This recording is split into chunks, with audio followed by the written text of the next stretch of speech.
This week, we air our sixth pre recorded segment called Say Easy, Do Hard. Inspired by my co host, Jason Albuquerque, we invite Malcolm Harkins, Chief Security and Trust Officer at Hidden Layer, to discuss how to train like you fight. How will the lack of preparation impact your organization during a cyber incident? Business Security Weekly starts now. This is a Security Weekly production for security professionals by security professionals. Please visit securityweekly.com/subscribe to subscribe to all the shows on our network.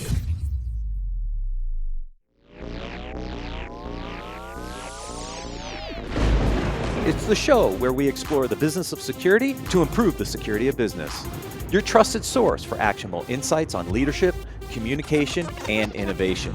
Get ready for Business Security Weekly. Let's talk about something that's becoming increasingly important for enterprise companies worldwide, cyber risk management. Traditionally, cyber risk has been managed manually in silos, separate from the business's core operations. The future is about getting real-time risk insights benchmarked against your industry peers through automation. And CyberSaint's CyberStrong platform is leading the charge. CyberStrong is not just another point solution.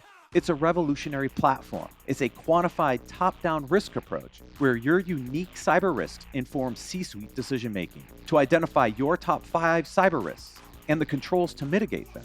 Sign up for your free cyber risk analysis by visiting securityweekly.com/cybersaint.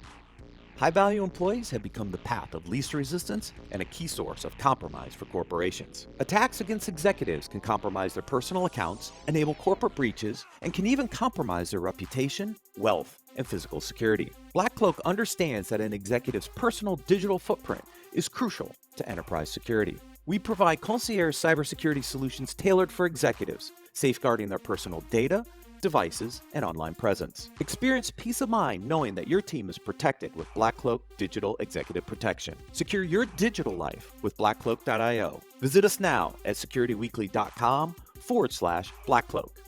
Enterprises today are using hundreds of SaaS applications. Are you reaping their productivity and innovation benefits, or are you lost in the sprawl? Enter Savvy Security. They help you surface every SaaS app, identity, and risk so you can shine a light on shadow IT and risky identities. Savvy monitors your entire SaaS attack surface to help you efficiently eliminate toxic risk combinations and prevent attacks. So go on, get savvy about SaaS and harness the productivity benefits. Fuel innovation while closing security gaps. Visit securityweekly.com/savvy to learn more.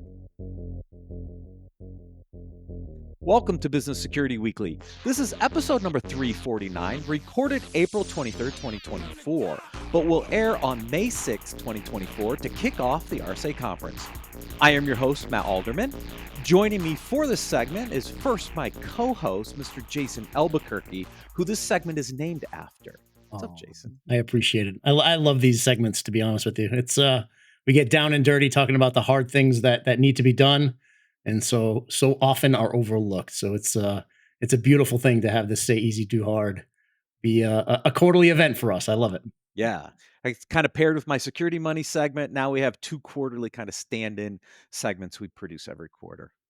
I'm going to introduce our guests in a second, but first, stay up to date with us on X, formerly known as Twitter, for the latest show clips and updates. Find us at Sec Weekly and stay connected with your cybersecurity community. Malcolm Harkins is the Chief Security and Trust Officer at Hidden Layer. In his role, he reports to the CEO and is responsible for enabling business growth through trusted infrastructure, systems, and business processes. Malcolm is also responsible for peer outreach activities to drive improvement across the world in the understanding of cyber risks as well as mitigate those risks. He is also an independent board member and advisor to several organizations and CISO ambassador for Revealed. Previously, Malcolm was the Chief Security and Trust Officer at Cylance and Vice President and Chief Security and Privacy Officer at Intel Corporation and is a very good friend. Malcolm, welcome to Business Security Weekly. Hey, thanks, guys. Happy to be here. So I invited you, Malcolm, to this segment because I like to bring in independent folks, right? We've had other CISOs join us in other segments to really dig into the topic, right? And so segment 1 of this topic is really here to kind of frame up the problem that we're trying to address. And here I think it is really about preparing for a cyber incident and training appropriately. In the second segment, that's the do hard part. So we'll break into like guidance and recommendations and things you have to do that. So let me tee this one up for either one of you. I don't you guys can pick who wants to go first, but this concept of train like you fight, I think is really important. We actually did a segment yesterday and we were talking through this a little bit. In preparation for this, I thought it was a really interesting case. If you are not testing your incident response programs, how do you know how to make decisions in the heat of it, right? And have it pre-scripted. I think that is a challenge for a lot of organizations is when you're in the throes of it and you haven't practiced it before, the decision's a heck of a lot harder and also more time critical. Yeah, I look at this, broadly speaking, hard work beats talent that doesn't work so hard. So, much like in physical events and stuff like that, you have to train, right? You have to exercise yourself. Again, I grew up at Intel, right? And Andy Grove was still running Intel when I started running IT security for a what became a smaller segment of my role over time. And like his book, Only the Paranoid Survive, you have to exercise yourself. You have to, in essence, drill in the extreme to be prepared for the ordinary. And if you're not doing that, you're not going to develop the muscle memory. You're not going to develop the response mechanisms. You're not going to develop the coordination and collaboration that's going to need to happen across the company in order to not only be resistant from, but resilient from an event. Yeah, and Malcolm, I grew up in the United States Marine Corps, right? That was my first college was the United States Marine Corps, and in the military, everything you do is to train how you fight. That's where this title of this segment came from. Train how you fight. It's because in order to exercise in a time of chaos, in order to be able to be effective in a time of chaos, you have to exercise that, right? You have to build that muscle memory so it's not new to you, and this is something that's so often overlooked because organizations can say, you know what, we have policies, we have procedures, we know what we need to do. But in the heat of the moment, how are they going to know it's going to be successful, right? At the end of it, going through these exercises allows you to identify where you're strong, where you're weak, aspects of the response that you need to improve, gets people used to that exercise so it's not new to them in the moment. Even external needs. What about third parties outside of your organization that you need to bring to the table and have conversations with?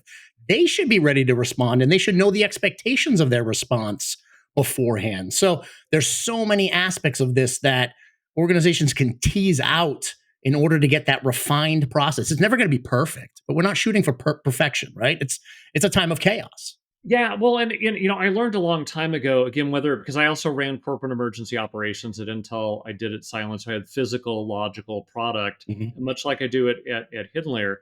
And the two things that are most important in an incident are unity of effort and unity of command. You know this from your Marine Corps time, right? Absolutely. And you also need to have your playbook to fight, but you also need to be agile enough to be more like an MMA fighter where anything goes, right? So if Right. you're only staying in a traditional, let's say old school boxing match with a lot of rules and headgear, well, guess what? You're not training like a real fight. You're training like you fight. And what you need to do is become a lot more scrappy, a lot more innovative, and in essence, have a playbook, but use that as one mechanism, but train in many disciplines. Yeah. No, I love that analogy. And to be honest with you, I, I look at cybersecurity teams as kind of naturally scrappy. They love to tinker. They know that there are threats out there. They're naturally scrappy. Where my concern is the rest of the organization. Your finance team isn't naturally scrappy. Your HR team is not naturally scrappy. I don't know about that. Matt knows this, but I'm a former finance person. So I grew Yep. up in the finance ranks, and there's a lot of scrappy finance folks because if you think Yeah. about when you're cost cutting and when you're trying to get increase Sure. yield and stuff like that, you have to get really innovative and creative. You just got to Yep. take those concepts that are applied in their particular domain and figure out how to apply them in the cybersecurity sense. And as we all know, and the other thing that we've got to think about is well beyond the traditional cybersecurity side of things, because there are cyber physical events and physical cyber events. And now that I'm in hidden layer, there's also all these AI related attacks and incidents that are occurring that people haven't even developed a playbook and incident response plan. They haven't instrumented even to alert on attacks against that stuff. So we also have to also stay in front of where the technology and threat vectors are going and start training around those, because if we don't, we're always going to be a fight behind versus the fight that's in front of us. Right.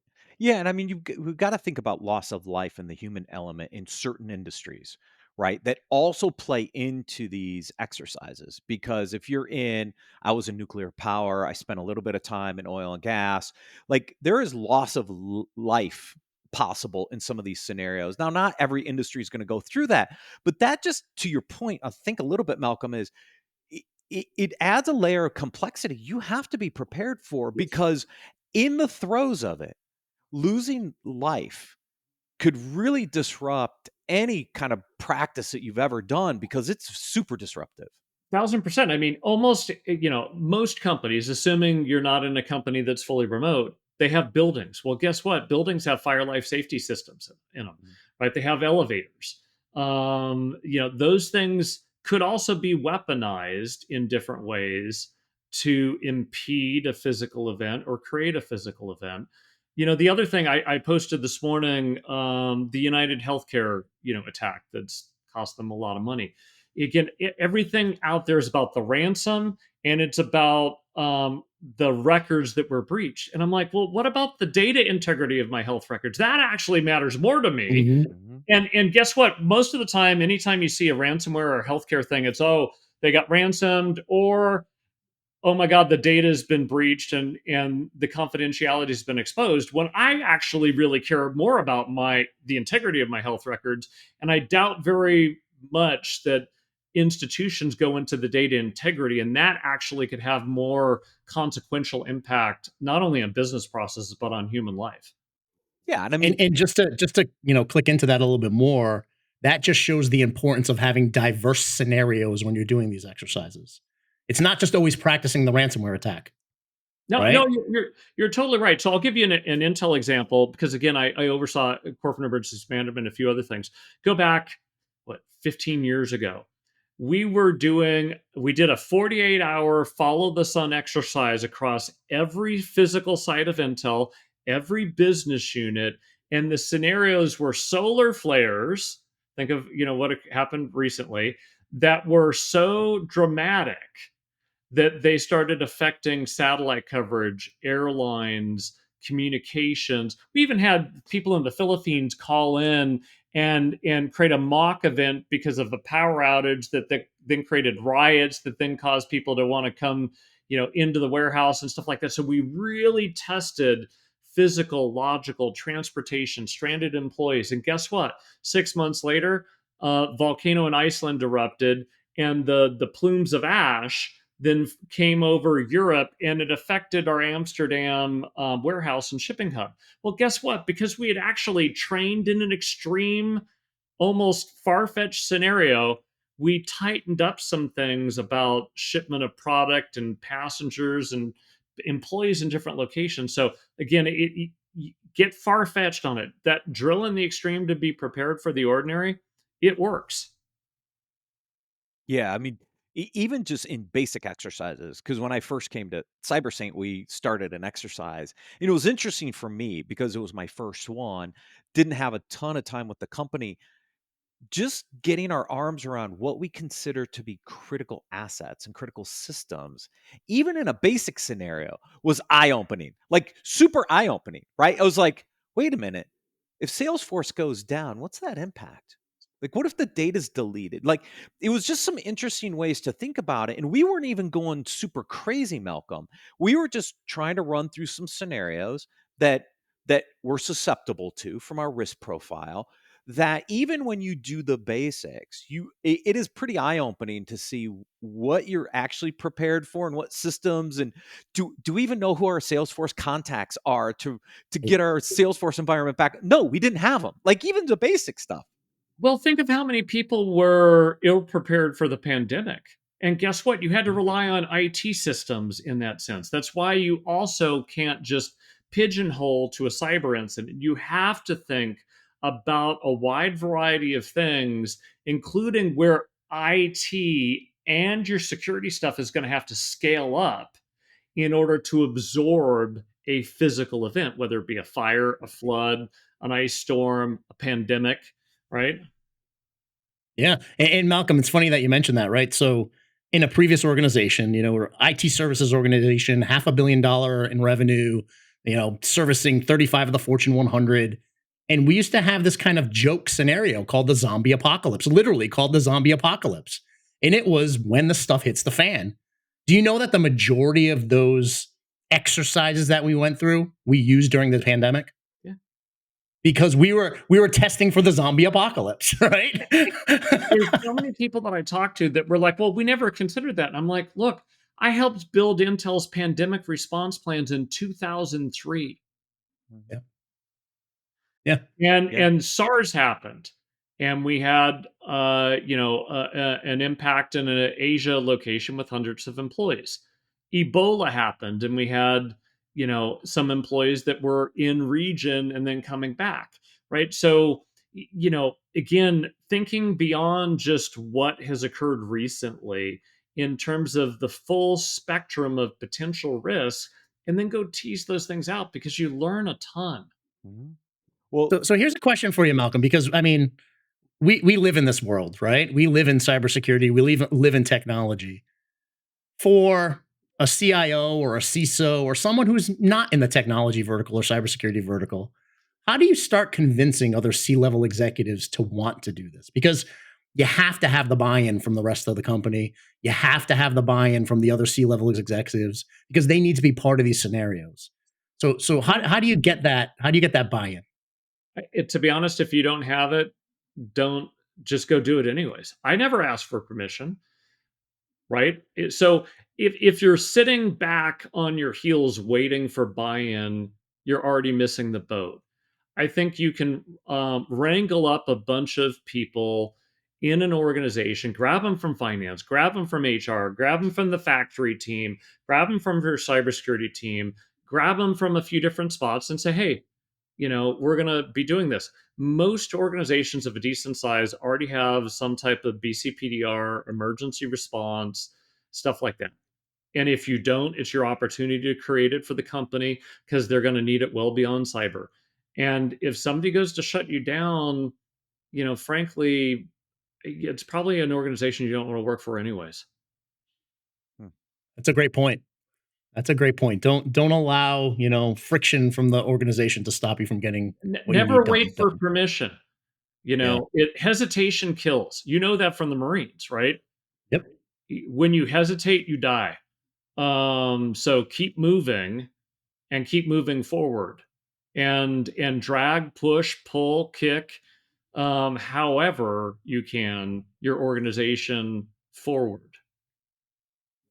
Malcolm, when you think about priorities as a CISO walking into a brand new environment, how do you prioritize this over all the other things you have to do, right? Because look, you can't do it all day one when you walk in the door, right? So where does this fit in your prioritization? How do you think about when are you ready to start doing these types of exercises in preparation compared to some of the other stuff that you'd have to do when you first walk To in? be honest, it to me it's all intertwined, right? So you think of what we were talking about, prioritization. I can still rattle off Intel's macro business processes, book order, pay, build, ship, close, and communicate. Any one of those have a major disruption. Then you go, okay, what are the business processes, right? I'm a former finance guy. You've got the SEC rules, materiality. Well, guess what? I was doing materiality analysis at Intel 22 years ago because as a former finance person, you know what my design goal was for cybersecurity? No material or significant events. Now, once you put that as a design goal, Then you go, okay, well, what could cause that? And then walk the chain down. And you could start with the financial statements. You start with the risk statements that are already in the financial statements. You can go talk to the head of enterprise risk management. It's not that hard to do. What do you think I did in my first week at Hidden Layer? Well, I did a materiality analysis, right? And I'm like, here's the 5 things that, if they happened, could cause an extinction level event for the company. Some of them were indirect triggers from a cyber perspective, but I still went and talked to the people who owned them to figure out the direct or indirect trigger to it, and then made sure their business processes were hardened in case something went bump on the technical side that could trigger it. Wasn't that hard? Now, in a startup, you could argue it's a lot easier than going into a 30, 40, 50, 100,000 person company. But at the end of the day, the basics are the same. What could cause a material significant event, get alignment on that, and then figure out how technology and information flow can directly or indirectly trigger that. Sounds like top-down risk management. Yeah, I Wow. mean, a if I little was bit. in a food and beverage organization, what do you think would be my number one business risk if I was selling hamburgers all day long? Food safety. Yeah. If the hamburger meat goes bad or lettuce tainted with E. coli and people get sick or die, one, physical consequence, two, liability and cost. And guess what? There is a IT cybersecurity component of it, because how do you know the food is safe? It's the data that flows from the slaughterhouse all the way to the point of sale. And if somebody could manipulate that data, they could kill your customers. Okay, not that hard. So now, do you typically take some of those extinction level events and start creating exercises around those, Exactly. right? Yep.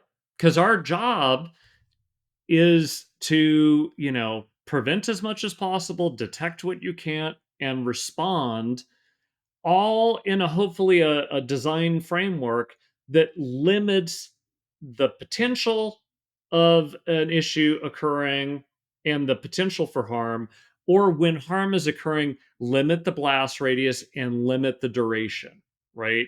Intercept it as fast as possible. And also, this is a problem that people also screw up. They go, well, the business accepted the risk. Okay, that is a business process, it's not a control. And when you accept a risk, you're also accepting the responsibility and accountability to respond to it if it ever manifests itself. Mhm. And if Yeah, I you mean, just haven't, because you accept risk doesn't mean it negates the ability to or the want to respond. You still need to respond to it. You've just accepted it as a risk to the organization. exactly, you still have the obligation to respond should it manifest itself. Right. And most Yeah, and I people think don't realize that. yeah, and I think that was part of what we were talking through yesterday a little bit on that SEC reporting stuff. If you're not running through some of these scenarios and understanding what is material and what's not, then you're not going to be in a position to figure out when or when not to disclose if something actually happens, right? And I don't know how people can be prepared for all the new SEC requirements if they have not gone through kind of that level of kind of testing. I would argue that, particularly if you're in a public company, if you don't know what is material, you haven't been doing your job. Period. End of story. It baffles me that people go, well, we don't know if this is a material cyber event or not. Then what? I'm like, well, what the hell have you been doing in your role if you don't know what could cause a material event Mhm. and what a cyber component directly or indirectly could do? I'm like, I'm baffled at it. So let's look at the Clorox 8K and a couple of the other ones where the SEC has actually come out and said, that wasn't material. Why did you disclose it? So I'm throwing it out there, Malcolm, because this is what's happening right now is Mhm. companies were preparing, they almost were over disclosing. Well, And the SEC well, came back and said, was that really material for you to disclose?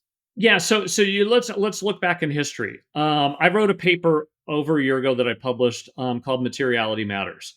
I was the first CISO to ever disclose a cybersecurity incident in its 10K reporting, and I did it in 2010. Sarbanes-Oxley made it clear around materiality and disclosure rules. A lot of organizations swept it under the rug, kicked it under the can, whatever. They either didn't know or said, well, nobody else has done it. Then 2011 SEC made more guidance. 2018 more guidance, and guess what? People are still not disclosing. So therefore, they ratchet up the requirements. Well, guess what? Now everybody's going, I'm going to do a CYA, cover my ass, and I'm going to disclose all these things. When the actual 8K has meant to be reporting of material events only. There are some aspects of the form, and I can't remember I think it's number 10 or something like that, that you could have some, what I'd say, potential things that you do, but there's different forms. But the 8K, the one ruling for cyber is meant for just material events that you've determined it, not a cover your ass. And again, that doesn't help anybody. That doesn't help investors.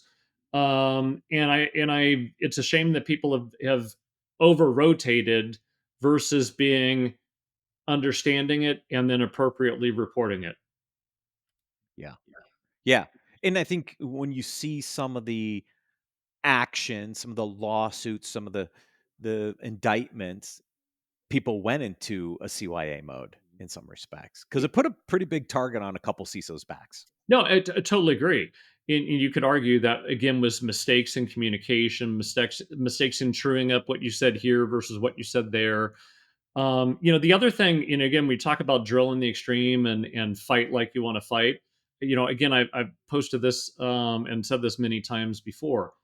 If you haven't done it, get with your counsel and do a mock deposition, not only of yourself, your incident responders, your CIOs, and everybody else. Because guess what? When an incident occurs, there's all this fog of war and emotions and banter and all this crap that happens that says Malcolm doesn't know what he's doing and Joey is always a pain in the ass and Jane didn't do what she was supposed to do. And guess what? Post incident, the plaintiff's attorney is going to grab all that communication and weaponize it against you to increase your liability, not only as a company, but potentially for you. So you also really need to think about that aspect of your drill preparedness and do those type of exercises. That's a great recommendation. So let's take a quick break here, and then we'll come back and we'll dig into how to actually prepare for an incident.